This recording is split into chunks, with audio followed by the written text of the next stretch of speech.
It's funny. So now that Trump, say they for Trump, then they get on CNN, NBC News, and all that talk shit about Trump. Like Tucker Carlson, for example. Or Megan Green, or Trader Green, we can call her. She's, I'm a big fan, big supporter of Trump. I like him. Well, she got fired, or let go. Because he would not, what do you call it, endorse her or something like that. She turned on him and started lying on him. It just shows you how people say they're friends and ally with Trump, but in moments they don't get what they want, or you don't give them what they want, then, oh, he's a dictator, oh, he's evil, he's cruel, he's a traitor, a Hitler, a fascist. And these so-called friends or allies of Trump turn on. For example, Trump and Elon Musk have fallen out. Remember that? Yeah. They're back friends again. Joe Rogan and Trump have fallen out. Now all of a sudden Joe Rogan is back in with Trump. Why? Because they know, well, Trump influence, guidance, or popular magnetism is screwed. Elon Musk knows this because he's a millionaire and he can easily get charged taxes. Joe Rogan knows this because he knows that Trump can squash him easily with a lawsuit. But anyway, let's go ahead and get into these so-called fake alliances just got exposed and it's bad. But before that, let's read some of the comments here, shall we? I have all been but stopped watching these people. Money is the root of all evil. I'm happy as a clam with my vote for Trump and I always stand by him. They are so pitiful. That's the problem. People want instant results. Good things come in time or with patience. I don't watch Megan anymore. Going to be hard to face Christ at the end, isn't it?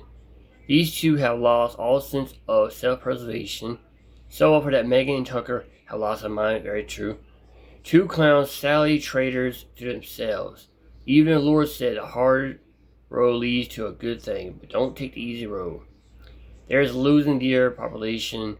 They are possessed, so their souls. They think only God can take your soul. Jesus is the WTL. We all need to pray for them. Tucker and Megan both make me sick. Call yourselves cutthroat while working overtime to smear the current administration, openly trying to gain more Muslim viewers. It's Yep, it is fucking hypocritical right there, man. Both of these are fucking idiots. Let's go ahead and watch the video. With the midterms all but lost already, what happens to Trump now? That we're just not good at predicting the future. You know, we imagine like this is going to happen in November in the midterms. Maybe not. Just remember that Trump turns 80 next month. You know, and I hope he has a great birthday. I don't wish Trump ill. However, he will be gone relatively soon. And he's done more things for this country than just about any other president in history. And because in the first year and a year and a half or so, he's not doing everything perfectly and everything ain't lining up, get a man a little more time and let him finish strong. He's setting the country up for great success. And you don't give him a chance, but that used to be your friend and you talking about him like that? If you're looking for a bourbon that's good, tastes good, whatever. If it's your speed, go ahead and go, verdictbourbon.com. If it's not your speed, just go on. Scan code is right here. I'm trying to get my finger right. There you go, right there. Scan code is right there. Go look at the reviews and you tell me if it's the best bourbon you've ever gotten. You know who else is fake? Lukey and Dookie, Ren and Stimpy, Dumb and Dumber. Hello? Oh my god, Dylan. Everyone watching how we shoot our podcast. We shoot everything inside Riverside. I record our show on 4K, even though we're 1,000 miles apart because we won't move to New York. And your crappy internet doesn't matter because it records locally on both sides. Okay, frickin' Geek Squad, but what about editing the pod? Dude, Riverside has this. It's like a little AI video editing output right inside our studio. You can just type what you want and boom! It spits out clips, show notes, title suggestions, and thumbnails. So we just hang and talk nonsense and it does the hard part? Exactly. We do the fun stuff, Riverside handles the rest.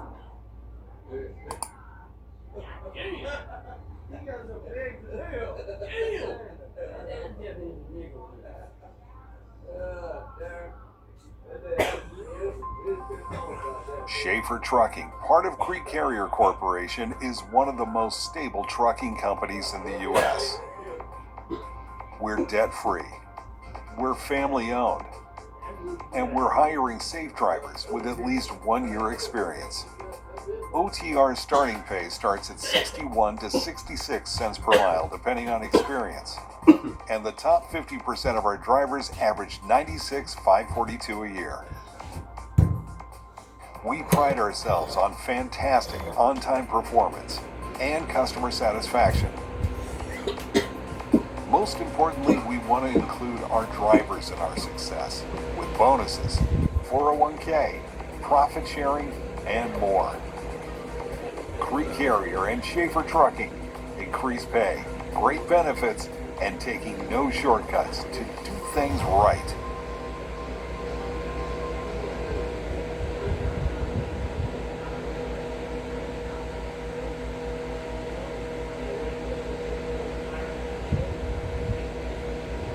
Listen to, I don't have to say much.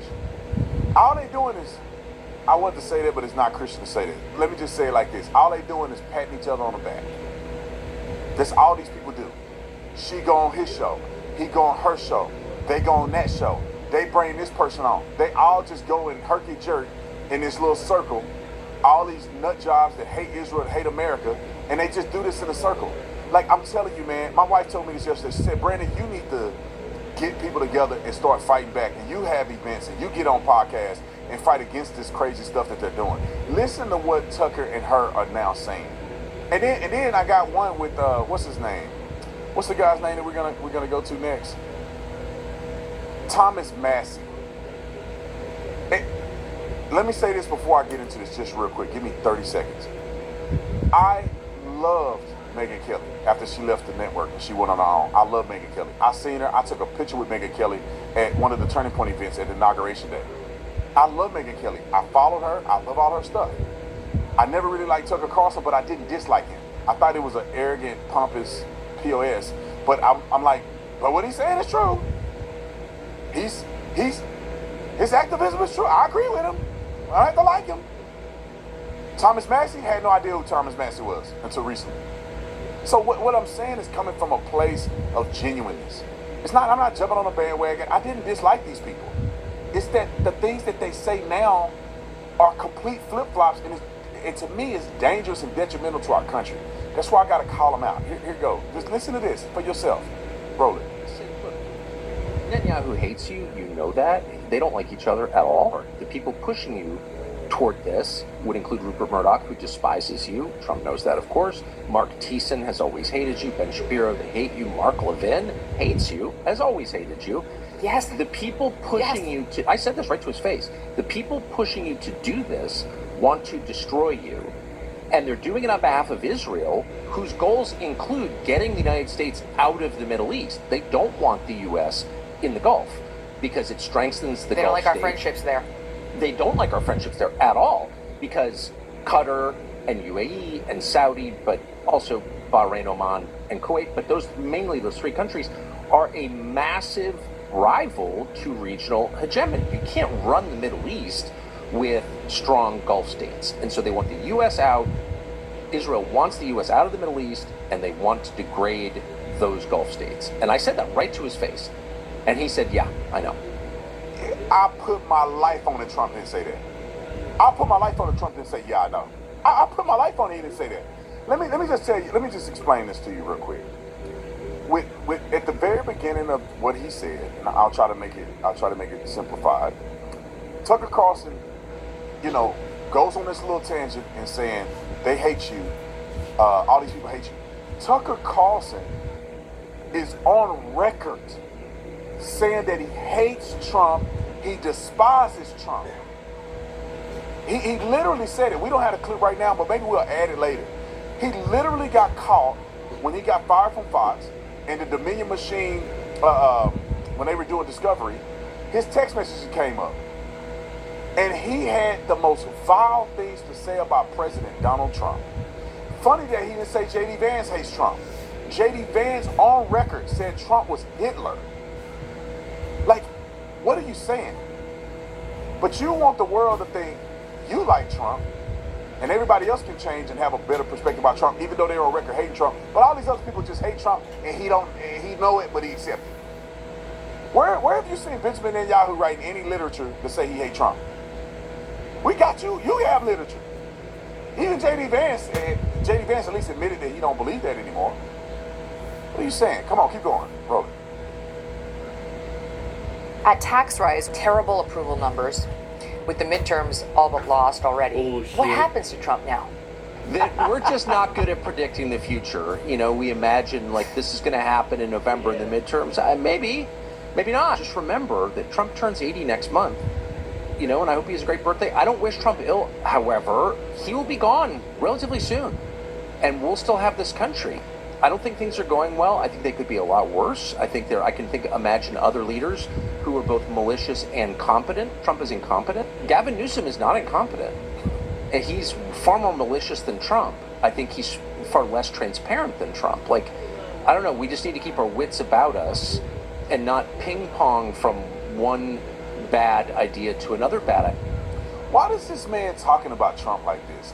It's bizarre to me. He's saying Trump is incompetent. That's a large feat or a big burden of proof to say Trump is incompetent. The man has been a very successful businessman in his entire life, and he was the president twice. He should have been president 3 times. And he's done more things for this country than just about any other president in history. And because in the first year and a year and a half or so, he's not doing everything perfectly and everything ain't lining up, get a man a little more time and let him finish strong. He's setting the country up for great success. And you don't give him a chance. But that used to be your friend and you talking about him like that? He's incompetent. You say that Gavin Newsom isn't incompetent? How are you saying Gavin Newsom isn't incompetent when Gavin Newsom has driven California down a mother freaking hole? That to me is incompetence. Yeah, You're I talking about walk Trump like before that? her and I spray some air freshener. And look at that. Look at her giggling, laughing. We lost all the midterms. You guys hate America. You guys are haters of America. That's like being on a team and rooting that they fail. You on the team going, yeah, see, man, we're going to lose the playoff game. I don't even know why we play. We're going to lose anyway, right? Our head coach is stupid. Why you on the team then? You might as well be rooting for another country. Come on, one more. What's this one? Is this a Nick Fuentes one? All right. This is Nick Fuentes calling out Tucker Carlson. Like, I want y'all to pay attention to this, and I want my team to clip this. It's important to continue to identify and call out hypocrisy. In the interview with the New York Times, Tucker Carlson said, he's irrelevant. Nobody's talking about Nick Fuentes. Why would anybody say this? He has no impact. Remember that he said that. Watch this. I don't get along with. Of course, half the thing was about Fuentes, and like, who cares? Fuentes? There was a lot of Fuentes. Who cares about Fuentes? Talk about irrelevant. And then I got all these calls from people saying, do you know anything about, I don't know anything really about Nick Fuentes, other than he's attacking my dad, my wife, and my son. And it was like, actually, Nick Fuentes is the single most influential commentator among young men. Like, period. He's got 5 million subscribers on Rumble. It's bonkers. Which one is it, Shop? Is he irrelevant, or is he one of the most influential among young men? Now put these two and two together. If he was so irrelevant, you wouldn't have said this. But you saying this matches up with your actions because you had him on your show. If he's irrelevant, why would you have an irrelevant person on the biggest podcast in the country? Because you full of sugar honey iced tea.